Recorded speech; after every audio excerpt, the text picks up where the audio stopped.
Welcome back, everyone. So, if you're a focused learner looking for the ultimate CISSP domain guide for AI, you are in the exact right place.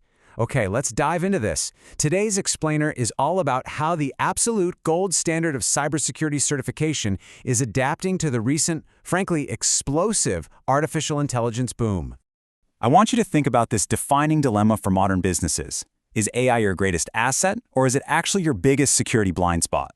We really can't view AI as just some fancy new tool or a bolt-on feature anymore. No, it represents a fundamental shift in the entire cybersecurity landscape. Because of this, the professionals tasked with defending these networks, us, well, we have to fundamentally shift our approach as well.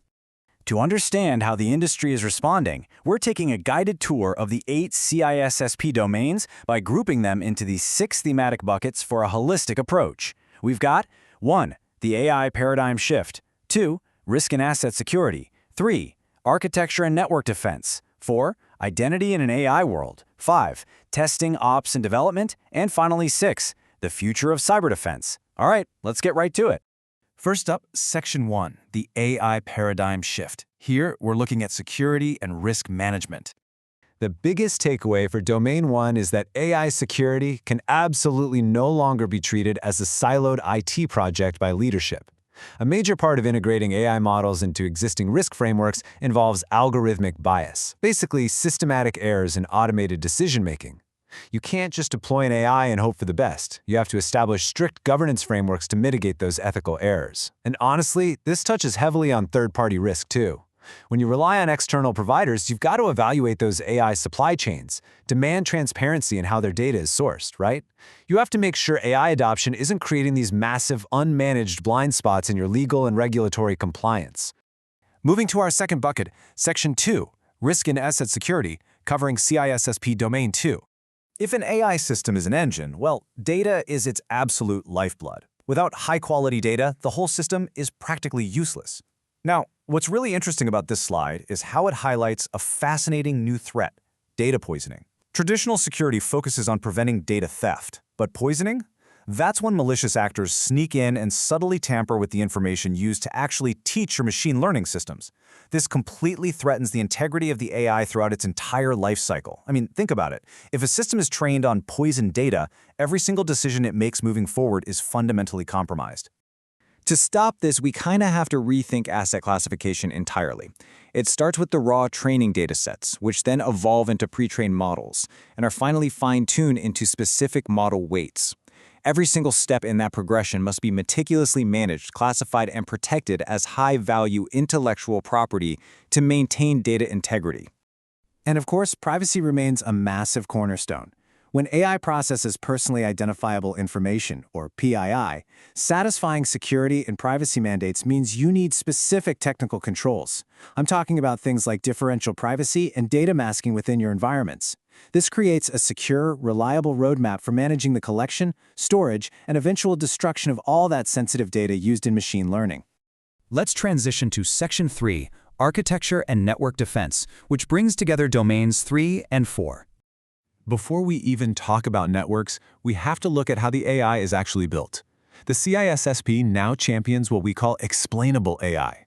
Because let's face it, a security perimeter built around a mysterious, unpredictable black box, that's just a recipe for disaster. Engineering explainable AI ensures your security architecture isn't just a static perimeter, but a transparent framework for verifying and auditing AI-driven controls. It gives you total transparency into how systems reach specific outputs. So the crucial point is how we structurally defend these systems. We need to deploy secure enclaves for high-performance compute and implement really intense input validation against threats like prompt injection. We absolutely must use zero-trust architecture to isolate our AI training environments. This microsegmentation is vital because it prevents lateral movement if an AI interface is ever compromised. On the flip side, we leverage AI-driven network detection and response tools to identify anomalous traffic patterns that our older signature-based systems would completely miss. That brings us to Section 4, Identity in an AI World, mapping to Domain 5. Identity remains our primary perimeter, but we really have to start framing AI not just as a piece of software, but as a non-human entity that requires incredibly rigorous management. On the left, think about traditional human privilege escalation, an employee snooping where they shouldn't. We know how to handle that. But on the right, AI privilege escalation, that's when automated service agents bypass guardrails to gain unauthorized access to sensitive repositories while learning or executing a task. To prevent this, we must ensure these non-human entities operate strictly under the principle of least privilege. But remember, we have a dual-lens perspective here. While we absolutely must secure the identity of the AI itself, we simultaneously use AI to enhance our own identity and access management. By utilizing AI for behavioral biometrics and analyzing user login patterns with real-time anomaly detection, we create dynamic, adaptive access controls. It actually makes the whole organization's identity infrastructure remarkably more resilient. Moving right along into Section 5, Testing, Ops, and Development. Here we're bundling together domains 6, 7, and 8 for a rapid-fire look through the operational lifecycle. And this brilliantly illustrates the fascinating dual reality professionals face today. In security testing, you must red team AI for logic flaws and extraction attacks, while simultaneously using AI-powered scanners for continuous vulnerability management. In the SOC, you're fighting live adversarial attacks against your models, but at the same time, you're integrating AI into SOAR platforms to manage alert fatigue and automate incident response. It's this constant balancing act, right? Defending the AI while using the AI to defend the network. Once that AI hits production, you have a brand new enemy to worry about: model drift. This is a condition where an AI's performance essentially degrades over time. Operational resilience requires your team to continuously monitor for model drift. You've got to blend traditional incident response with AI-specific monitoring just to ensure your security keeps pace with the sheer speed of automated threats. And hey, let's not forget the developers writing the code.